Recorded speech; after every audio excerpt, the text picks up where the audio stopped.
Hello again, this is Victor James, author of the Megacosm, and I want to do a game review of the latest game that I finished, Tormented Souls.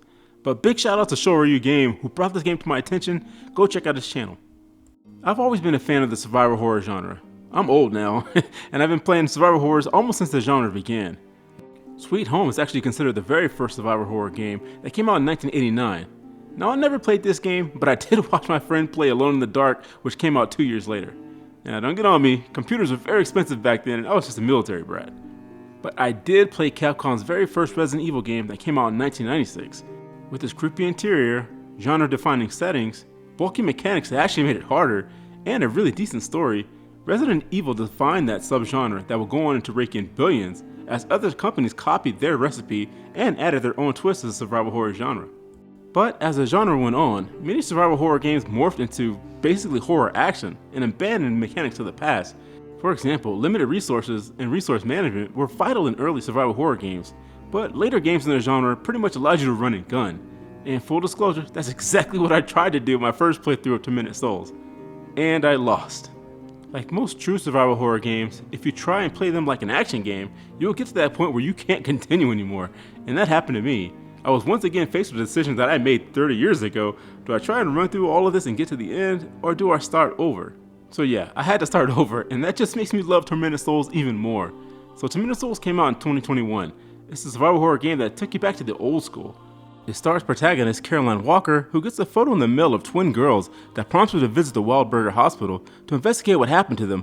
When she goes to the hospital, she's immediately knocked out. Caroline wakes up in the middle of a tub of water with her eye missing before she starts exploring the hospital. And this is where Tormented Souls triumphs as it harkens back to the old school mechanics of a true survival horror game.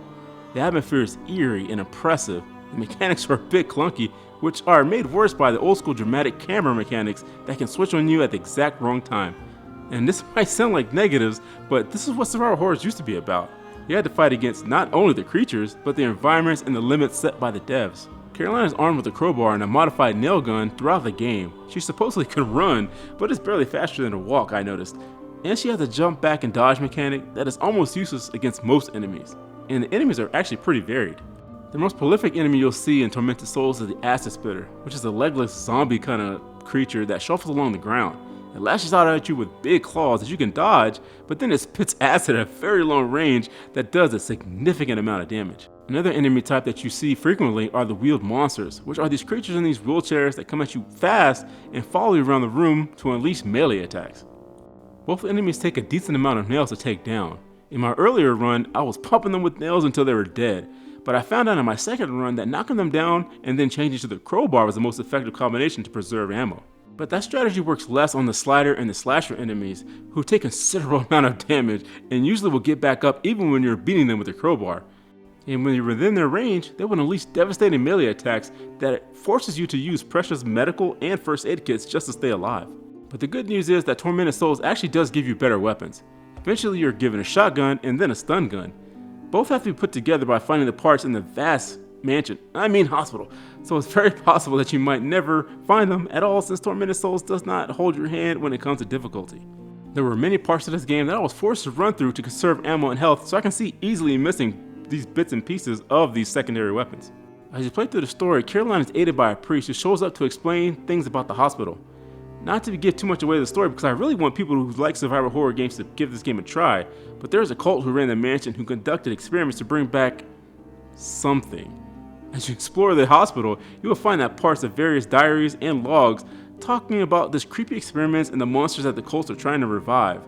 And Caroline must learn what her part is within the story and what happened to the twins she went to find. Tormented Souls is a twisted and actually very sad tale that rivals the demented levels of Silent Hill 2.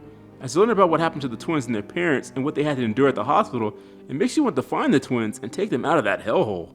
But that is a difficult task. As I said before, Tormented Souls is unrelenting in its difficulty. It makes you think like you did 30 years ago just to survive. As another example, there's these wild creatures that bar your way and cut you as you try to run to your next room. On my first playthrough, I kind of shot them to death. Man, it was satisfying, but I learned on my second playthrough that bludgeoning them with a crowbar was even better. And as you make your way to the vast hospital, some of those rooms are completely in darkness, and you only have this small ladder as a light source. You have to survive long enough to light the floor-standing candles because you need 2 hands to hold every weapon, and the darkness will actually draw Carolina into madness if she lingers too long in it. And I'm not gonna lie, there were a few times I had that sweat on my palms as I ran around a darker room to find that dang candle just to turn around and try and fire an underpowered nail gun at an enemy that eats them like candy. But another thing I realized on the second playing is that you can't actually use the environments to kill enemies. Some of the traps that are supposed to kill you can be used on them instead, if you time it right. I tried the environment trick many times and I died a lot in Tormented Souls, which could be a pain because you're only given tapes to record and save your progress, but there are only 3 save spots. So what I mean is if you save too often and you get into a tough spot later, you won't be able to go back and backtrack and make new decisions.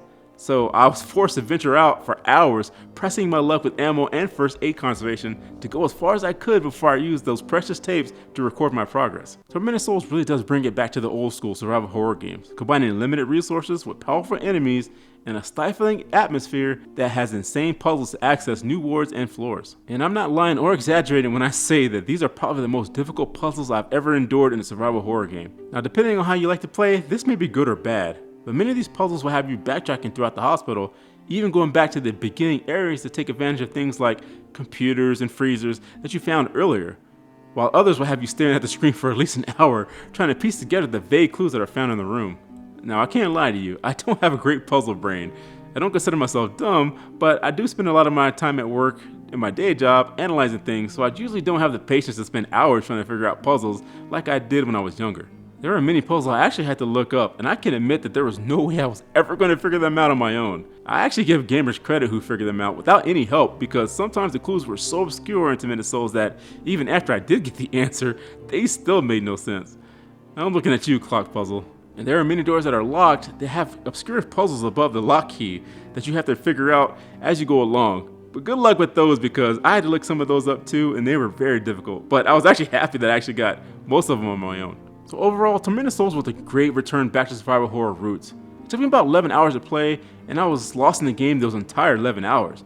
But you know, I'm a methodical type player. I really do take my time playing games, so I go very slow. So I might go faster for most people. Tormented Souls is not a AAA game, but that actually adds to its horror genre bona fides as it feels more genuine being a 2A game.